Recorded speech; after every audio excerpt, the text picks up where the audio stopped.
മാധ്യമപ്രവർത്തനം എന്നാൽ ഭരണകൂടത്തോട് ചോദ്യങ്ങൾ ചോദിക്കുക മാത്രമല്ല, ആ ചോദ്യങ്ങളിൽ സത്യസന്ധതയും നിഷ്പക്ഷതയും ഉണ്ടായിരിക്കുക കൂടിയാണ്. എന്നാൽ അജണ്ടകൾ മുൻകൂട്ടി നിശ്ചയിച്ച് പുതിയ UDF ഭരണകൂടത്തിൻ്റെ PR ഏജന്റായും മുഖ്യമന്ത്രി VD സതീശൻ്റെ വക്താവായും മാറി വാർത്താ ചർച്ച നയിച്ചാൽ എന്ത് സംഭവിക്കും? അതിൻ്റെ ഏറ്റവും ഒടുവിലത്തെ ഉദാഹരണമാണ് റിപ്പോർട്ടർ ചാനലിലെ സ്മൃതി പരുത്തിക്കാട്. സ്മൃതിയുടെ ഈ വലതുപക്ഷ വ്യതിയാനം കണ്ട് മനസ്സുമടുത്ത് ഇപ്പോൾ കേരളത്തിലെ സാംസ്കാരിക ലോകം തന്നെ പരസ്യമായി രംഗത്തിറങ്ങിയിരിക്കുകയാണ്. സോഷ്യൽ മീഡിയയിൽ ഈ കവിതകൾ കൊണ്ടും നിലപാടുകൾ കൊണ്ടും വിപ്ലവം തീർക്കുന്ന പ്രശസ്ത കവി പവിത്രൻ തിക്കുനി ജൂൺ 3-ാം തീയതി ഫേസ്ബുക്കിൽ കുറിച്ച വാക്കുകൾ നമ്മളെല്ലാം ചിന്തിപ്പിക്കുന്നതാണ്.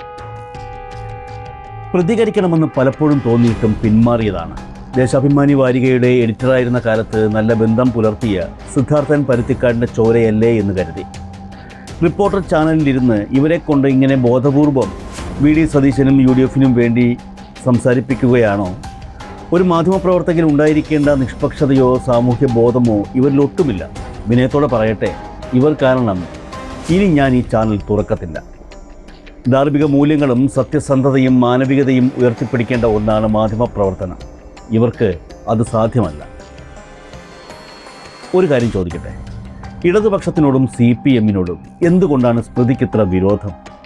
വിരോധം കാണിക്കുന്നതിൽ തെറ്റില്ല സ്മൃതി, പക്ഷേ അതിന് കൃത്യമായ കാരണങ്ങൾ വേണം. അതുപോലെ തന്നെ ഇടതുപക്ഷത്തിനെതിരെ സംസാരിക്കുമ്പോൾ കൃത്യമായ ഡാറ്റകളും കയ്യിൽ വേണം. അല്ലാതെ ഇടതുപക്ഷത്തോടുള്ള വിരോധം തീർക്കാനാകരുത് ആ സംസാരം. അറിവില്ലാത്ത കാര്യങ്ങളിൽ കയറി അഭിപ്രായം പറഞ്ഞ് സ്വയം ട്രോളാകരുത്. ഇക്കഴിഞ്ഞ ദിവസം മുഖ്യമന്ത്രി VD സതീശൻ ഒരു അധ്യാപകനെ സസ്പെൻഡ് ചെയ്തതുമായി ബന്ധപ്പെട്ട ചർച്ചയിൽ മുൻ LDF സർക്കാരിനെ പ്രതിക്കൂട്ടിലാക്കാൻ വേണ്ടി സ്മൃതി വിളിച്ചു പറഞ്ഞ പച്ചക്കള്ളം ജനം കണ്ടതാണ്.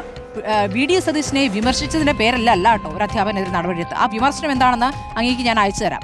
ഒരു മുഖ്യമന്ത്രി എന്നല്ല, ഇപ്പൊ നമ്മൾ മാധ്യമപ്രവർത്തകരായാലും മുഖ്യമന്ത്രിയുടെ മുഖം വെച്ച് താഴേക്കൊരു നഗ്ന ശരീരം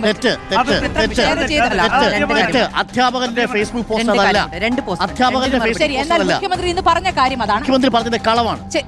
മുഖ്യമന്ത്രി ഇന്ന് പറഞ്ഞത് മുഖ്യമന്ത്രി ഇന്ന് എന്താ പറഞ്ഞത് വാർത്താ സമ്മേളനത്തിൽ? അധ്യാപകനെ കുറിച്ച് ചോദിക്കുമ്പോൾ മുഖ്യമന്ത്രി കാര്യമാണ് പറഞ്ഞത്. മറ്റൊരു കാര്യമാണ് ജീവനക്കാരുടെ കാര്യമാണ് അദ്ദേഹം പറഞ്ഞ കാര്യമായിരിക്കും പറഞ്ഞത്. ഒരു മിനിറ്റ് അദ്ദേഹത്തിന്റെ പോസ്റ്റ് എന്താണെന്ന് എനിക്കറിയില്ല. ആ പോസ്റ്റ് എനിക്കറിയാം. ആ പോസ്റ്റ് ഞാൻ കണ്ടു. എന്ന് പറയുന്ന അധ്യാപകന്റെ പോസ്റ്റ് എന്ന് പറയുന്നത് സാമ്പത്തിക നില മോശമാകുന്ന സാഹചര്യത്തിൽ പിണറായി വിജയൻ എങ്ങനെയാണ് ആശാ വർക്കർമാർക്ക് 3000 രൂപ കൊടുക്കുന്നത്, VD സതീശൻ കൊടുക്കുന്നത്, അതേപോലെ എങ്ങനെയാണ് 1050 കോടി രൂപ പെൻഷന് വേണ്ടിയിട്ട് അനുവദിക്കുന്നത് എന്ന് പറഞ്ഞ്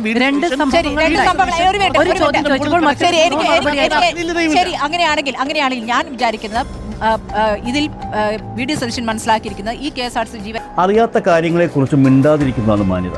എന്നാൽ ഇടതുപക്ഷത്തെ അടിക്കാൻ കിട്ടുന്ന വടികളൊന്നും പരിശോധിക്കാനുള്ള സാവകാശം പോലും സ്മൃതിക്കില്ല. കണ്ണടച്ചിരുട്ടാക്കുന്ന ഈ രീതിയാണ് ഇവരുടെ കൈമുതൽ.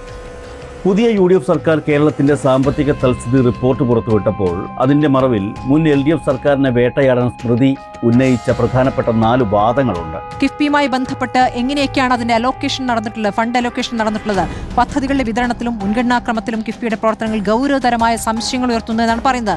മൊത്തം അംഗീകരിച്ച തുകയുടെ 20% അനുവദിച്ച ഫണ്ടിന്റെ 19% ലഭിച്ചത് കണ്ണൂർ ജില്ലയ്ക്കാണ് എന്ന് പറയുമ്പോൾ മുൻ മുഖ്യമന്ത്രിയുടെ ജില്ലയിലേക്ക് കൂടുതൽ കൊടുത്തോ, അവിടുത്തെ നേതാക്കൾക്ക് തൃപ്തികരമായ രൂപത്തിലേക്ക് ആ ജില്ലയിലേക്ക് കൂടുതൽ കൊടുത്തോ എന്ന സംശയം തോന്നാം. കിഫ്ബി ഫണ്ടിന്റെ 20% തുകയും കണ്ണൂർ ജില്ലയ്ക്കാണ് നൽകിയതെന്നും മുൻ മുഖ്യമന്ത്രി പിണറായി വിജയന്റെ ജില്ലയായതുകൊണ്ട് അവിടെ മാത്രം കൂടുതൽ ഫണ്ട് നൽകി മുൻഗണനാക്രമം അട്ടിമറിച്ചു എന്നുമുള്ള പുതിയ ഭരണകൂടത്തിന്റെ അതേ ആക്ഷേപം സ്മൃതിയും ചർച്ചയിൽ ആവർത്തിച്ചു. സ്മൃതി മനസ്സിലാക്കേണ്ടത് കിഫ്ബി ഫണ്ട് എന്നത് എല്ലാ ജില്ലകൾക്കും തുല്യമായി വീതിച്ചു നൽകാനുള്ള പോക്കറ്റ് മണിയല്ല, മറിച്ച് സംസ്ഥാനത്ത് നടപ്പിലാക്കുന്ന വൻകിട ഇൻഫ്രാസ്ട്രക്ചർ പ്രോജക്റ്റുകളുടെ ചെലവിനെ അടിസ്ഥാനമാക്കിയാണ് ഫണ്ട് അനുവദിക്കുന്നത്. കണ്ണൂർ അന്താരാഷ്ട്ര വിമാനത്താവളത്തിൻ്റെ കണക്ടിവിറ്റി റോഡുകൾ, മലയോര ഹൈവേ ശൃംഖലകൾ തുടങ്ങിയ ഭീമൻ പദ്ധതികൾ ഉള്ളതുകൊണ്ടാണ് ഈ തുക അവിടെ വിനിയോഗിക്കേണ്ടി വന്നത്. പദ്ധതികളുടെ വലിപ്പത്തെ നോക്കാതെ വികസനത്തെ കേവലം ജില്ല തിരിച്ച് കണ്ട് രാഷ്ട്രീയം കളിക്കുന്ന UDF ബുദ്ധി തന്നെയാണ് സ്മൃതിയും ഇവിടെ ഏറ്റുപാടുന്നത്. നിലവിൽ കിഫ്ബിക്ക് ഏകദേശം 21,000 കോടി രൂപയുടെ വായ്പാ ബാധ്യതയുണ്ട്.